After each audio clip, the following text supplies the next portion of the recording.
जैसे कि कल 15वीं रात है ना शबे बारात, तो पठानों में बलोचों में मशहूर है कि शबे बारात में अच्छा खाना बनाओ, इसलिए कि मुर्दों की रूहें आती है।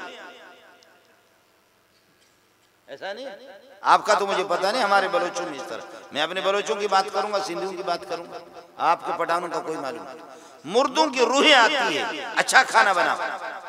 सबसे बड़ा मुर्दा मस्जिद का इमाम और खतीब, वो जरूर पहुंचेगा इंशाअल्लाह।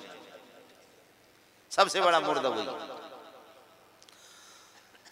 अगर आपका मुर्दा वो जन्नत में है, अल्लाह उससे राजी है, तो तुम्हारे मिर्च वाले सालन के लिए वो क्यों आएगा?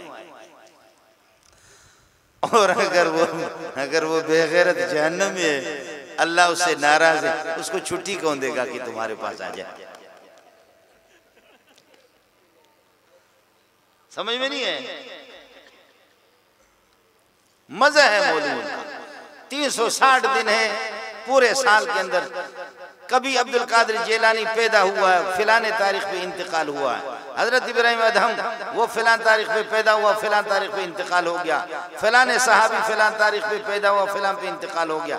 फिलान बुजुर्ग इतने ज्यादा है कि माशाअल्लाह हर दिन कोई ना कोई बुजुर्ग, इस तारीख में करोड़ों बुजुर्ग गुजर चुके। अल्लाह कोई बुजुर्ग पैदा हुआ किसी दिन कोई, तो अल्हम्दुलिल्लाह पूरे साल में 5 उंगलियां घी में और सर कढ़ाई में। मौलवी के अल्हम्दुलिल्लाह सब कुछ अल्लाह आपका भला करे, उसका भला है वो खाता।